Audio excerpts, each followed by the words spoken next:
So I didn't grow up with money, but I borrowed money to get where I am today, right? You get things, those things help you make money. When you make money, you can pay off those old things and move on. Sometimes things don't always work out and you end up with credit card debt. And credit card debt is very burdensome. And it's one of those things that the interest rate is much higher than it should be. It's not a good way to borrow money, and you start to feel trapped in a cycle of debt. Well, that's where today's video sponsor, Upstart, is here to help.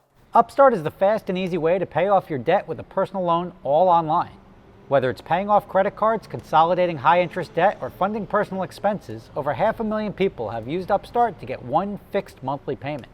Upstart knows that you're more than just a credit score and is expanding access to affordable credit. Unlike other lenders, Upstart considers your income and current employment to find you a smarter rate for your loan. With a 5-minute online rate check, you can see your rate up front for loans between $1,000 to $50,000.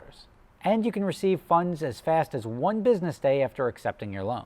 Find out how Upstart can lower your monthly payments by visiting upstart.com/SSR. Be sure to use my link in the description so they know I sent you. That's upstart.com/SSR. Loan amounts are going to vary based on your credit, your income, and other factors that you put into the application. So visit upstart.com/SSR. I put a link right below in the description. All right, if anyone's going to get swindled in here, it's going to be me, right? And I have this thing where I love a good deal, right? A lot of people, like everybody, they love to get a car cheaper than it's supposed to be. They love seeing something on sale and being like, I'll get 3 of these. That's why Costco exists, right?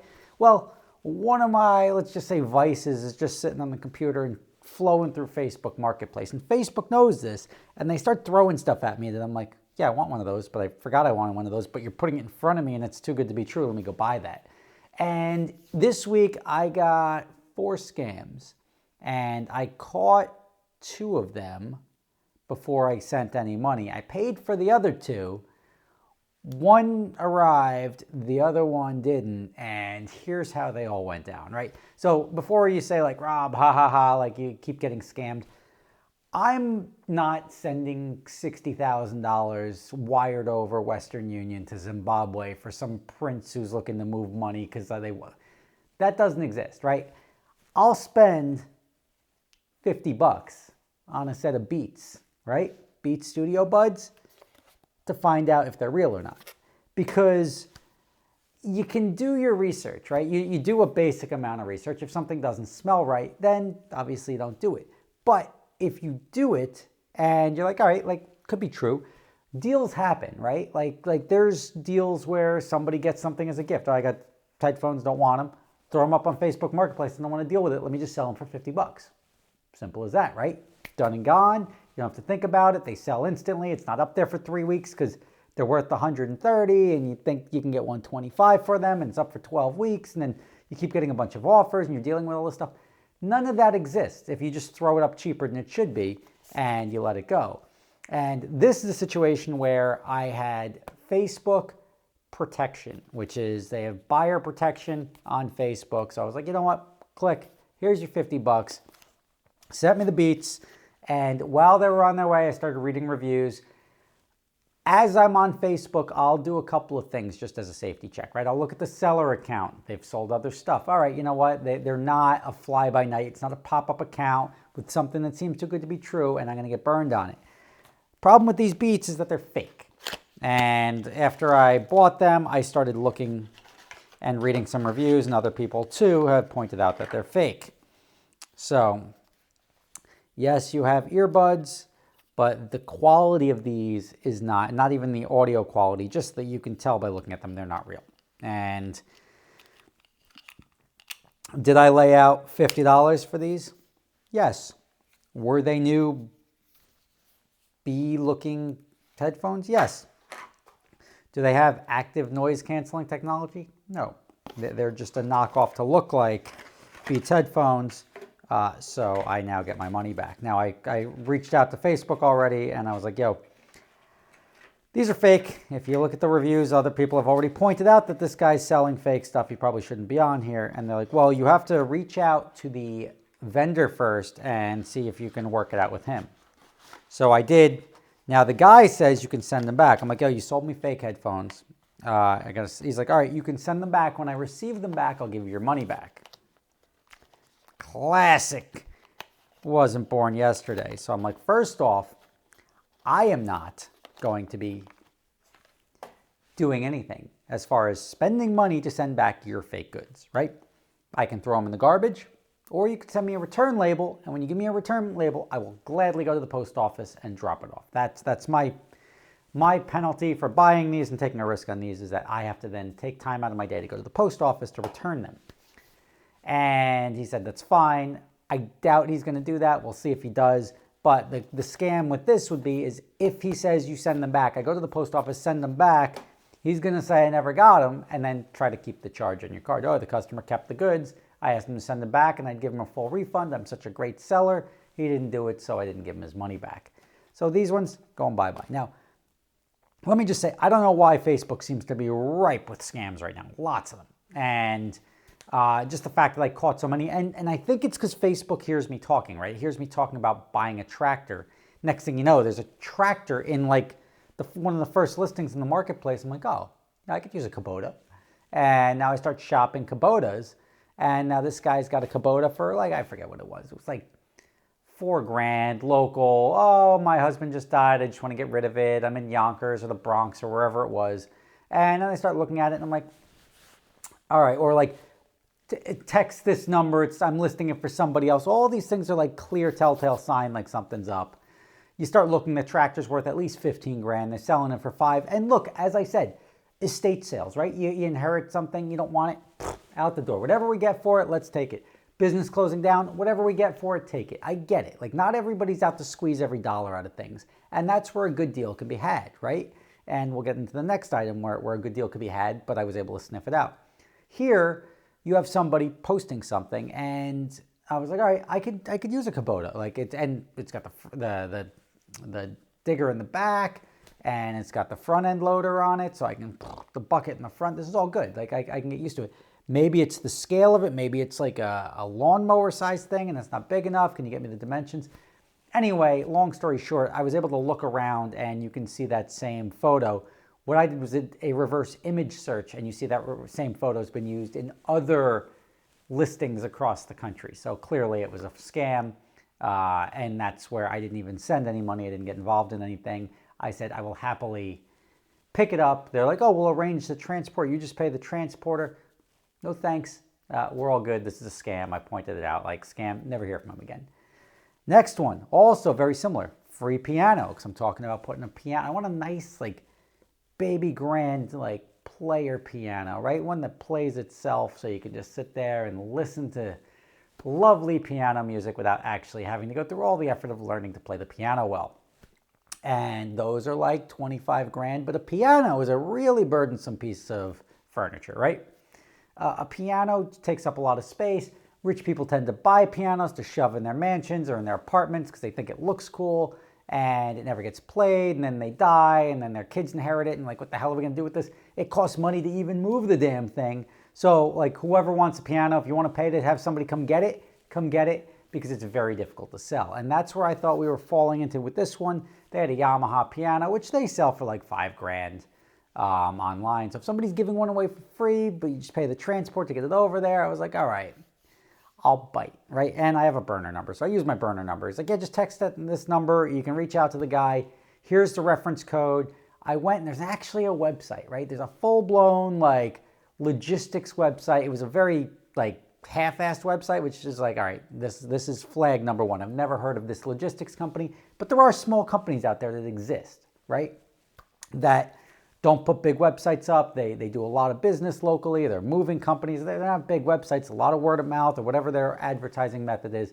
But when I type it in Google and it didn't really come up with anything but these two websites, I got a little curious. Then they reached out to me and like, yeah, we can arrange just give me your address. And I just gave them my zip code. I didn't give them the actual address. They gave me pricing, dimensions. And I was like, all right. And they're like, same day, next day, whatever. It was between like $300 and $850 to have them come deliver from Secaucus and set it up here.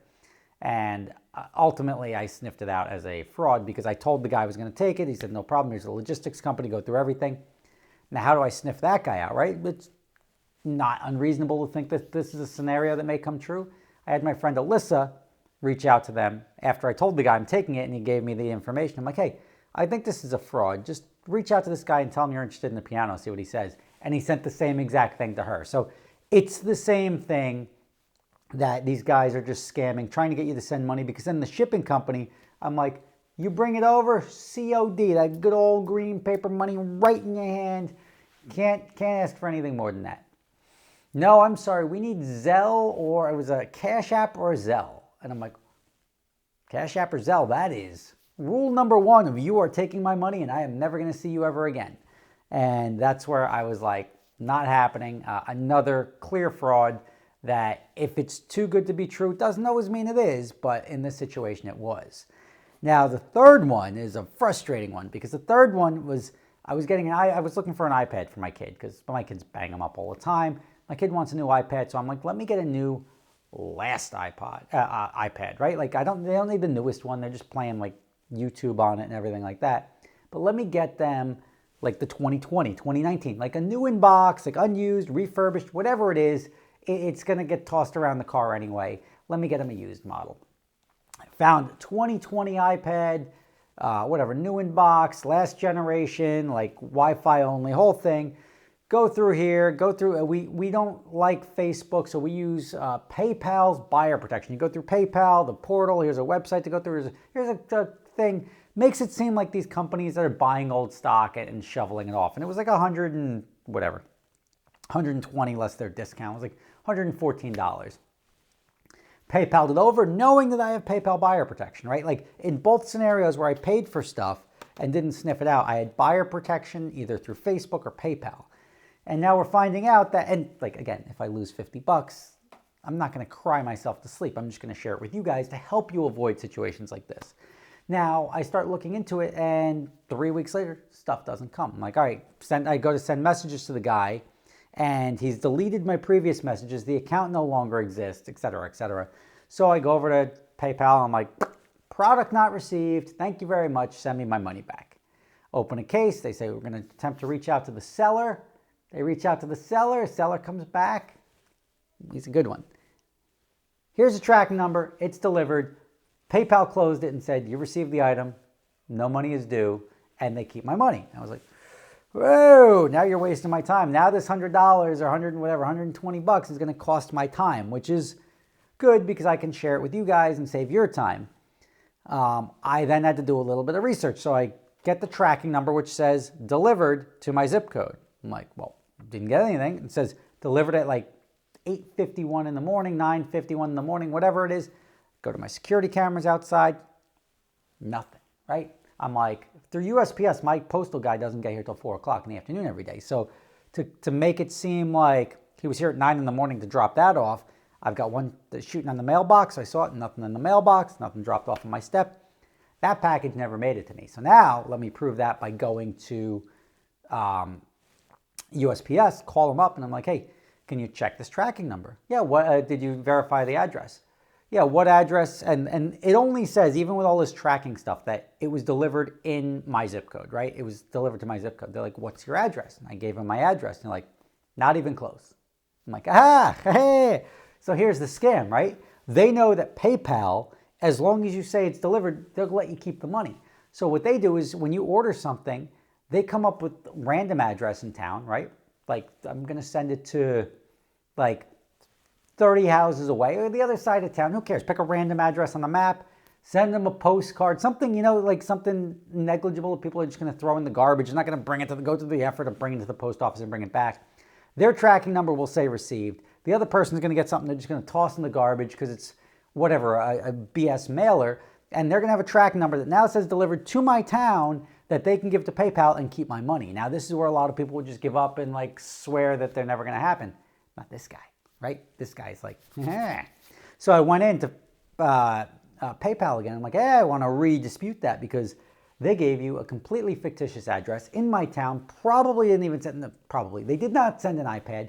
And it's a fraud because I went on Facebook and I started looking up, searching iPad on Facebook, not easy, but searching the specific listing. It was 2020 iPad Pro, blah, blah, blah. There's like other places of the country with the same thing, with the same wall of text, with the same like, we're going to give you a discount, just pay through this. And so they're scamming people all over the country with this same exact scam, and it's banging out $100 at a time. And now they're doing an iPad, which arguably, what is it worth? $200, $150, $300, whatever it is. I don't know what a 32 gigabyte Wi-Fi only like iPad is worth. But they're getting people that are going in for the easy score, using their little fraudulent website, paying through PayPal, and then they're keeping the money by saying that they shipped it to you when they didn't.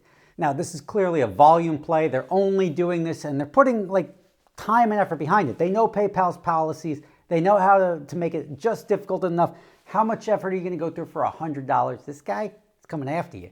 But my goal here isn't to save myself $100, even if I never see the $100 again. The fact that I could potentially save 500 people out there $100 makes me happy, because this is something that it's low enough fruit, right? There's enough demand for Apple products, and it's a low enough hanging fruit that people are like, cool, I'll do it, I'll do it, I'll do it. And they end up manipulating the system and stealing from thousands of people. This is something at $100, people are like, whatever, $100 for an iPad, $120 for an iPad all day long. And I've got that warm hug of the PayPal's buyer protection. I'm comfortable with PayPal's buyer protection.